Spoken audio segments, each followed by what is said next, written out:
ईश्वर का नाम सुखों की खान है। और हैरानी की बात यह है, ये खान सबके अंदर मौजूद है। पता चलता है कि हीरे जवाहरात फलां जगह से मिलते हैं, फलां जगह से सोना चांदी मिलता है, फलां जगह पे पन्ना मोती मिलते हैं। लोग उस तरफ दौड़े चले जाते हैं। वो जगह की सुरक्षा तक करनी पड़ती है, लेकिन आपके अंदर एक ऐसी खान है जो हीरे लाल जवाहरात से भी अरबों खरबों गुना बेशकीमती है। यह कहना पड़ता, वैसे तो अंदर की खान और बाहर की खान की कोई तुलना ही नहीं।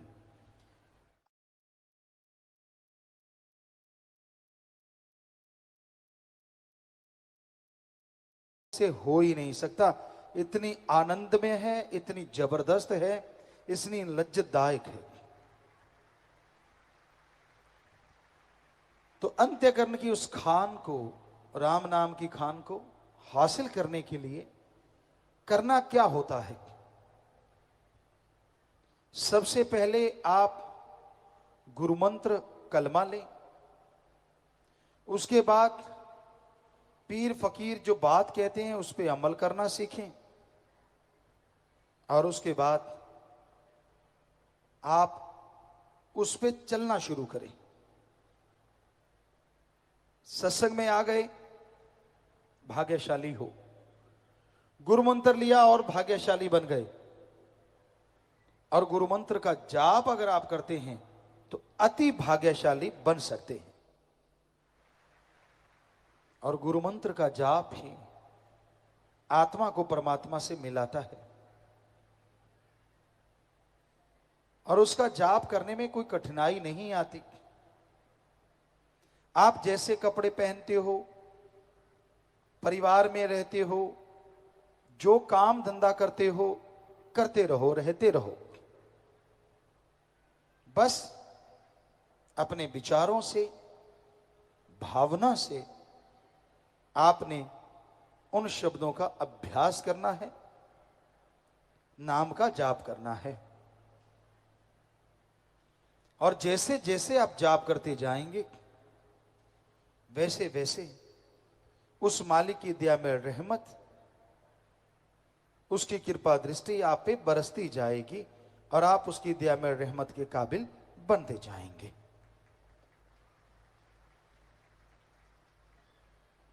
तो ये बहुत जरूरी बनता है कि आप इस घोर कलयुग में अगर परमानंद चाहते हैं, दिल का चैन, आत्मा का सुकून चाहते हैं, तो सेवा और सुमरन दोनों को अपना लो। सेवा से सुमरन में और तरक्की होती है और सुमरन से सेवा करने का दिल और करता है। जिस तरह कमल कीचड़ में खिलके एक जबरदस्त आभा बिखेरता है, वैसे ही काम वासना क्रोध लोभ मोह अहंकार मन माया के कीचड़ में सुमरन के द्वारा आपकी जीव आत्मा एक अलग आभा खिलाएगी, जिससे आपको और आपके परिवार को मस्ती छा जाएगी। सो अंत्यकरण का शुद्धिकरण, अपने विचारों का शुद्धिकरण अति जरूरी है। तो इसके लिए आप सेवा और सुमरन दोनों को पक्का अपना लें। जो सुमरन करते हैं बात बात पे भड़का नहीं करते। जो सुमरन करते हैं बात बात पे लोभ लालच में पड़ा नहीं करते। जो सुमरन करते हैं मोह ममता में रोया नहीं करते। सुमरन करते हैं विषय विकारों में खोया नहीं करते। सुमरन करते हैं उनका चेहरे पे अलग नूर होता है और अंदर एक सरूर होता है। उनको देख के खुशी आती है, पर वो अपनी मान बढ़ाई के चक्कर चलाया नहीं करते। जिन्हें गैवी खजाना मिल जाता है वो चुपचाप जितना रहते हैं हजम करते चले जाते हैं अंदर की खुशियों को। उनकी अंदर की खुशियां दिन दुगनी रात चौगनी उतनी ही बढ़ती चली जाती हैं, बढ़ती चली जाती हैं। इसलिए अपने इन तमाम खुशियों को कभी भी कम ना होने दें। ये खुशियां बाजार में नहीं मिलती, ये सुख आनंद की प्राप्ति किसी भी चीज से हासिल नहीं होती। इसलिए आप लोगों से गुजारिश, इस घोर कलयुग में सुमन का पल्ला कभी ना छोड़ें। मालिक का नाम सुखों की खान, मालिक का नाम इंसान को हर मुसीबत से निकाल लेता है। सच्चे सतगुरु का जो हो जाता है, सतगुरु अल्लाह वाहिगुरु राम से प्रार्थना करते हैं और सतगुरु के द्वारा वो आदमी मालिक का हो जाता है। और जिसका मालिक अल्लाह वाहिगुरु राम हो उसे किस चीज का भय चिंता होती है, वो भय मुक्त होता है, चिंता मुक्त होता है। सो ओम कहो, अल्लाह कहो, वाहिगुरु कहो, गॉड कहो, वो आप सबके अंदर रहता है। उसे अंदर से हासिल करने के लिए विचारों को काबू करना जरूरी है। विचार बेलगाम घोड़े की तरह दौड़ते रहते हैं, दौड़ते रहते हैं। हम आपसे ये नहीं कहते कि विचार चले ना, विचार शून्य तो दिमाग कभी हो ही नहीं सकता। पर विचार अगर बुरे चलते हैं तो आपको टेंशन चिंता ज्यादा होती है, और विचार अगर अच्छे चलते हैं तो आप मालिक के नजदीक होते जाते हैं। तो बुरे विचारों को हटाना सेवा और सुमरण के अलावा संभव नहीं। आप सेवा करें, सुमरन करें तो बुरे विचारों से निजात मिल जाती है। इसलिए सेवा सुमरण करते रहो, भक्ति इबादत करते रहो। दुनिया में लोग आपको क्या कहते हैं उस तरफ ध्यान मत दीजिए। आपका एम, लक्ष्य प्रभु की खुशियां हासिल करना, आत्मा को बलवान बनाना है तो उसमें लगे रहिए। सुमरन ही इंसान को शांत बना के रखता है। जो बात बात पे भड़कते हैं, बात बात पे गुस्सा खा जाते हैं, बात बात जिनको समझ नहीं आया करती, वो सुमरन के खोखे हैं। वो सुमरन करते नहीं, दिखावा है। संत पीर फकीर कभी किसी को गलत नहीं कहते। जिसकी जैसी भावना तैसा ही फल दे। राम जो रोके बैठ के सबका मुजरा ले, तो फिर किसी बात की टेंशन किसी को होनी नहीं चाहिए। सुमरन कीजिए। जो आपने सेवा की, तन मन धन से परहित परमार्थ किया, हो ही नहीं सकता कि माल की दरगाह में मंजूर कबूल ना हो। 100% कबूल होता है, 100% मंजूर होता है। सो वचनों पे अमल करने से ही सच्चा सुख मिलता है। संत उस अल्लाह वाहिगुरु राम के वचन सुनाते हैं, और जो कोई मान लेता है वो सुखी रहता है, और जो नहीं मानते आखिर में दुखी परेशान रहते हैं। आप अपने विचारों का शुद्धिकरण कीजिए, ये बहुत जरूरी है।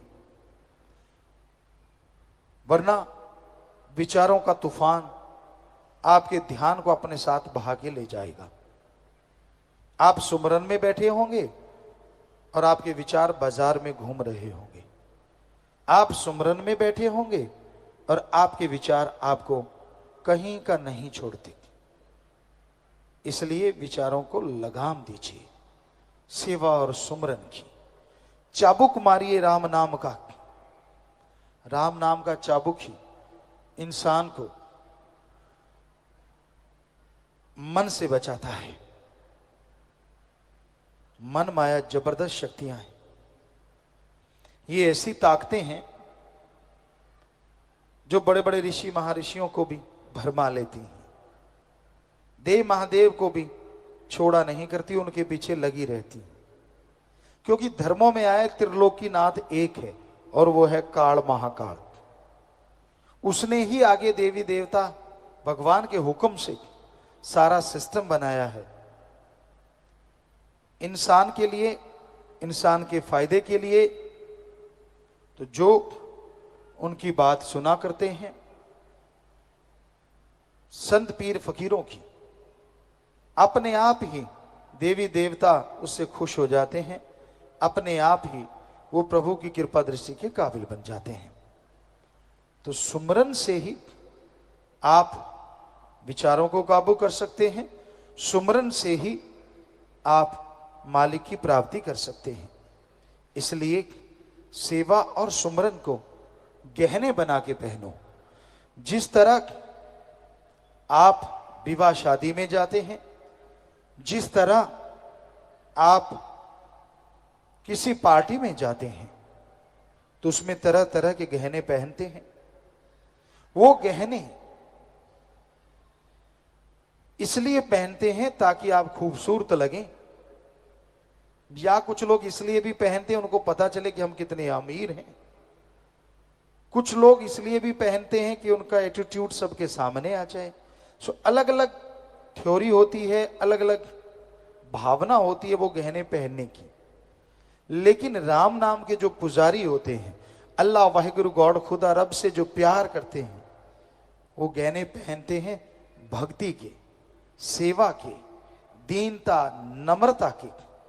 कोई दिखावा नहीं होता उन गहनों में, पर ये गहने उस परमपिता परमात्मा को लुभाते हैं, अपनी तरफ खींच लेते हैं। और जिसके ये गहने जितने ज्यादा पहने होते हैं उतना ही खसम पिया खुश हो जाता है।